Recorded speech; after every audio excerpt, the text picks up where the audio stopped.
Chaos Sanctuary's terrorized. Stop everything. And get your best meta build over there. Do you guys remember that feeling when the terror zones were first introduced? If this is the first time you've seen me, I make off-meta builds mostly. But it doesn't mean that I didn't start with a character at some point, and it was meta AF, as people say nowadays. And that's what I got going on here. We've got 325% magic fund, 407% extra gold from monsters, and we're just meta-ing all over the damn place, basically. So, like, look at this. If you want to know everything I'm running and you want to listen to some great Diablo 2 podcast-esque content, please check out my videos. I do a lot of build showcases on here. I talk about why items suck, and I do some playthroughs, and I started live streaming as well. I recently, as of recording this video, completed normal on ladder with my monk druid that I created. That's one of the best videos on my channel. Okay, if you haven't heard about me or haven't seen that, check out the monk druid. Check out my Tengu battle mage. Check out my Fire Claws assassin. Check out my Fire Barrage paladin. Okay. If any of that sounds interesting, there's more as well. Rogue assassin is another one. Hunter druid is one of my most popular videos. It's the most liked video on my channel. Yeah, guys, check those out. People told me that they kind of listen to my show. I say show now.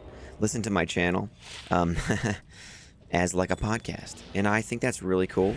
And I kind of suspected as much, but now I feel like I'm gonna lean into that a little bit when it comes to certain videos and commentary. Like, if I'm not doing a build showcase like this, then we're just gonna talk about some stuff, you know? I can do that pretty well. So, yeah, if you're looking for a D2R podcast, tell your buds. Like, here we are, man. I'm gonna start leaning into that a little bit more. Okay? Maybe that can be something. So we got lots of magic find going on here. Look at, I've got 4 identity scrolls in my belt, as well as a tome, ready to go. And if you haven't noticed, or if you can't, or if you're listening, you can't just hear. We're a corpse explosion necromancer with summons. We have 14 skeletons, 14 mages, and it's nothing groundbreaking, but dude, it's awesome. It's the first build I ever made in the game for D2R. Got me back into the game. The getting Enigma for this build it'll change your life. But yeah, it's fabulous. I spoke about this in my last video about this character. If you get Enigma and you do it legit, you know, like you run Trav a bunch, that kind of deal. You find that first jaw rune and you're like, okay, I just need a burr. I just need a burr. You do that, and then you make it, and it's legit. You didn't cheat, you know. The feeling of that is why D2 is one of the best games that's ever been made in the history of video games. Okay? That's why it's so awesome. It's because of stuff like that. The skills available, the builds that you can come up with, the fantasy of certain builds is just so cool. I haven't seen it anywhere in any other game since, honestly. I think one of the only other games that has tons of build variety would be something like Dark Souls 3, maybe? You know, like a Dark Souls type game, an Elden Ring, something like that. And you know what? I played the crap out of those From Software games. I love them. Bloodborne, Sekiro. I haven't played the indie Lies of P yet. And the point I'm trying to make here is that Diablo 2 kept me from playing Elden Ring. Like, I got Elden Ring and had every intention to play it because I played the other ones a lot. And this game, for some reason, made me... It just kept pulling me in. And I was just like, yeah, I got to like level, I don't know, like 30 something. I can't remember exactly, but I was just like, I don't know. It's like, it's good. I know it's good, but I just, for some reason, I just keep getting sucked back into D2, even though Elden Ring is out, and Elden Ring is supposed to be like the greatest thing ever. So I don't know. This game is just awesome to me. And I know a lot of you feel the same way, that it's one of the best games ever made. And I also would love to see some more patches for the game that only improve things. I don't want them to mess up things. One thing that I think they messed up, Shockwave. It was bugged, I know, but you could make a Shockwave Druid then that actually did damage. You could stack up a lot of magic find on it. It was cool. The only good thing that came from that, in my mind, of fixing the bug and making it crappy again, I guess two things. One, we'll have to be more creative with it, right? To get it to be useful, I'll have to be a little more creative. I think I can come up with something. Second, though, it made me respec my character that was level 92 on ladder into what is now my Monk Druid, which I think is one of my best builds on the channel. So it did force my hand, you know. Wait a second. What was this rare again? Doomfang. It has level 6 life tab charges on it. That's kind of interesting to me in some ways. Just to like throw in a stash, like say you want to life tap somebody, you know, and you can throw them. So that's kind of interesting. All right, Telly, stomp this dude. Let's see how fast he goes down. Yeah, I mean, I've seen faster, but that's pretty good. I'm fine with that. I'm happy with that. A Fushina. Kelpie Snare. 168% enhanced damage. I think, what's max on that? 175? 180? Very cool that it slows target by 75%. I think we should do another one. If you guys are still interested. If you want to keep watching. Or listening. Let's do another run. Question I had in the last video. If I pre-buffed with some sick Necromancer gear like this wand, 2 to Necro skills, 3 to Iron Golem, 2 to Golem Mastery. If I pre-buffed and made an Iron Golem with all that pre-buff gear on, does he retain those stats and level in this new game that I just made? Let me know. Alright. I also just want to say thank you guys for watching the videos and checking my channel out and subscribing.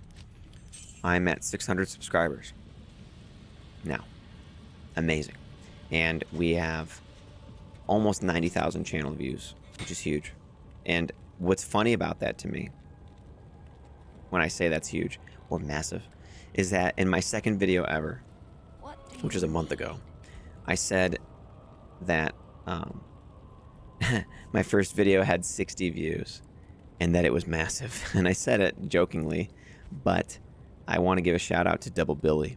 Double Billy commented on my video and he loved the build. It was my first D2R video. And that made me inspired because I love his content. Even though, and I should say this, and for anyone that is still listening at this point, please give a little shout out in the comments to Double Billy and to my praise on him. Okay. Just so I know that you heard it, okay, that maybe he'll hear it. That dude's awesome. I know that I say in my videos that I only make things online and that I won't use Hero Editor. That is in no way a dig against him or anything like that, or anybody that uses that, okay? It's because for me personally, I don't like to use Hero Editor because for me it ruins a bit of the fun and creative process of how I make my builds. So that's basically, whoops, not the one I want. Race skeleton, there we go. That basically is why I don't use Hero Editor, is I don't feel as if I need to make my builds, because I played the game a bunch since D2R came out, and I'm able to make a lot of these off meta builds because I've accumulated lots of things already. Okay, so I understand why someone would use Hero Editor for sure. I mean, if you're just trying to grow the channel and make stuff and all that, no problem. So that's not me making any dig at any content creator for using Hero Editor, but I will say people have told me that they definitely appreciate that I'm not using Hero Editor, and I'm not cheating or you know, giving myself an inventory that is unrealistic, is what I should say. So I'm just gonna say that's part of my brand, I think, is that we're all online, you know, and I know I'm not the only person to ever do that, but we're all online. Every build you see, I gotta make it online. I gotta look through the mules. I gotta see what I got in the stash, you know. And you might be wondering, like, how is this even possible for you to have like this many items and builds and everything? Every time the game was on sale at a very discounted price, I purchased another copy. Okay, so I have several accounts that I use in order to transfer items and all that kind of stuff. Okay, in case you were wondering. So that's how I do it. I waited till, like, there were sales for D2R several times throughout the last 2 years where the game went on sale for 70% off on at least 4 or 5 occasions. Okay, so it's not that expensive to have more than one account. Look at this. Cruel repeating crossbow multiple shot. 288% enhanced damage with level 8 multi-shot charges. Only 60. I wish that was just level 8 multi-shot. That would be super cool.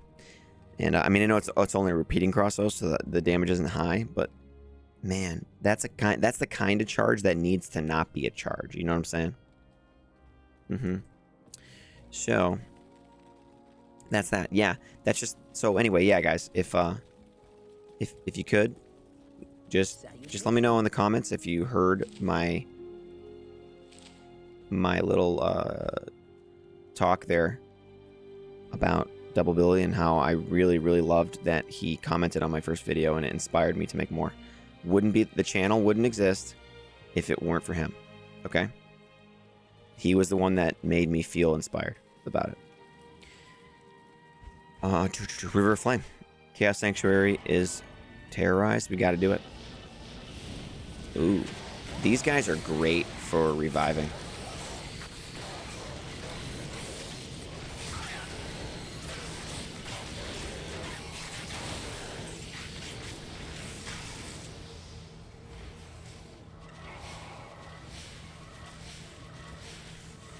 Okay.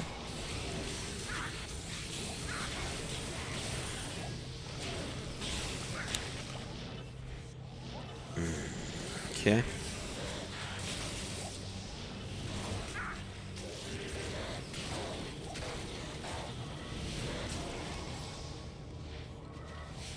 Okay, bunch of these dudes on our team now.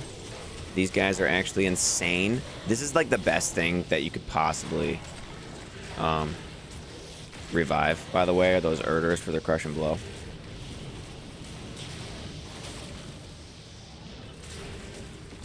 Only thing I don't like about the revives, and I've said before, is that they don't like attack right away. You know, you kind of have to run out of the way for them to act, which is a little bit weird, a little bit clunky, but that's okay. There's some downside to them, I guess, which is fine. I am overburdened. Okay, that's fine.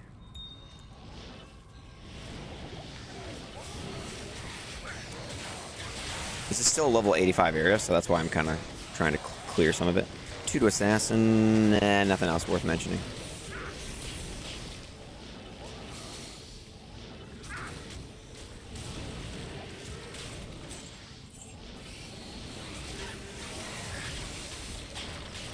See what I mean? They just stand there if you don't move.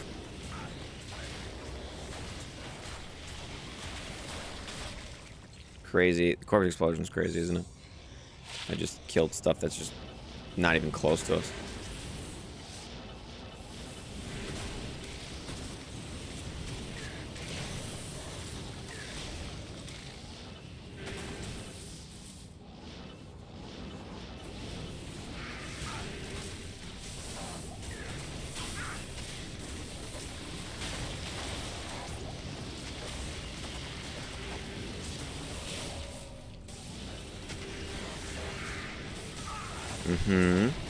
Yeah, so I'll finish this one off and end the video. Alright. But yeah, just wanted to do another quick little run here. We are going to be respeccing this awesome meta Necromancer into an off-meta build.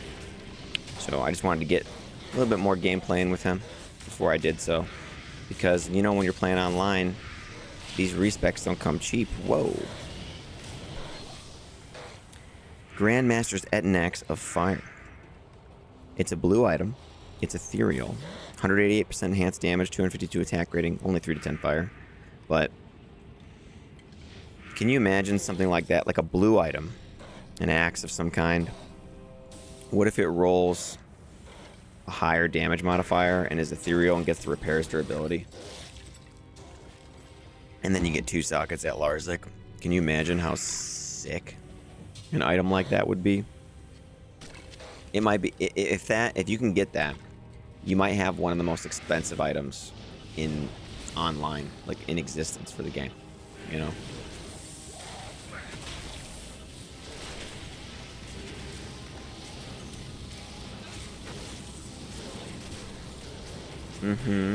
We are, there we go, all our revives are about gone now. That's okay.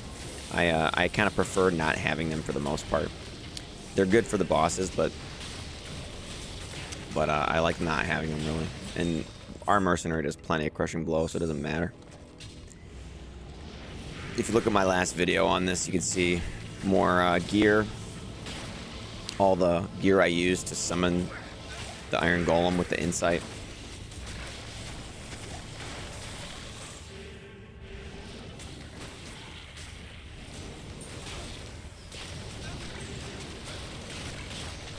Dude, it's so ridiculous, you know?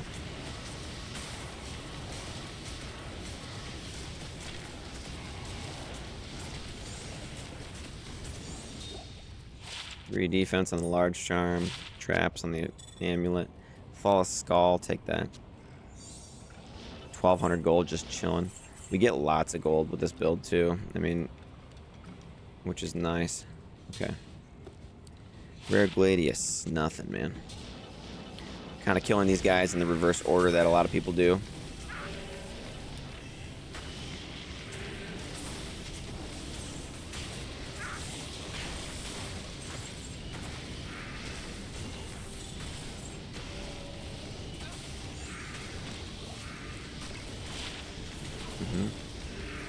Bronze Amulet of Brilliance was just some crappy rolls on energy and stuff.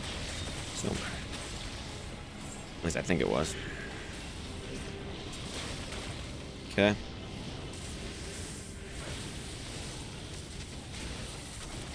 Yeah, you have to like run away when you have the revives out if you want them to do anything. An Ogre Maul, let's see. No, it's not ethereal.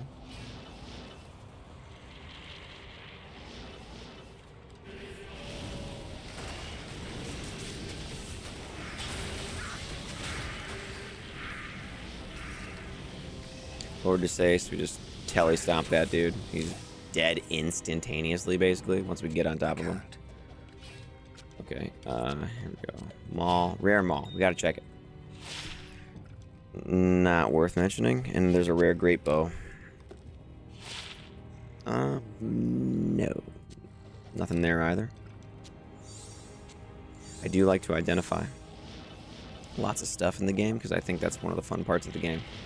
And also, there's always a chance that you could have some kind of crazy blue or rare item.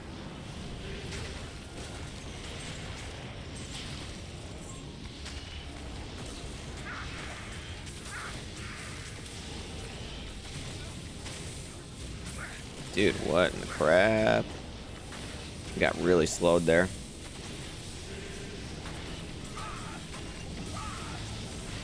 I'm like misclicking stuff. There we go.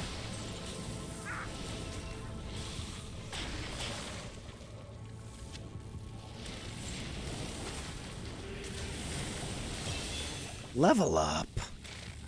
Level 92. What a great way to just about finish this off. Okay. New skill. Stats. I mean, the stats, I'm just going to go health. What else? And then, new skill. I don't really, like, what do I even, I don't even, like, need anything. Like, I already summoned the Iron Golem and all that, so I guess I'm just gonna put, like, a, yeah, it doesn't even matter, really. I don't know. I'm just not gonna put anything for now.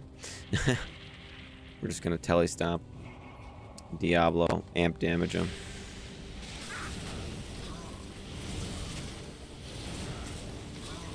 Here we go, guys. Get him. He's attacking my mercenary. Okay, nice job. Everyone did great. Rare Sky Spirit. Nothing to talk about there. One to Druid, one to Twister. A Tyrant Club, that's rare. Nothing to talk about there. Sharkskin Gloves that are rare. Nothing to talk about there either. What about a Wrist Sword? Maybe it's got +6 to charge Bolt Sentry. No. Okay, that's fine. Let's go back to town. Alright guys, thanks for checking out that little magic find session with my first character I ever made. I'll see you soon, man, and we're gonna respec this guy. He's level 92 now, which is the same level as my Monk Druid. Alright, so we can respec him at some point. Make some pretty sweet off-meta builds.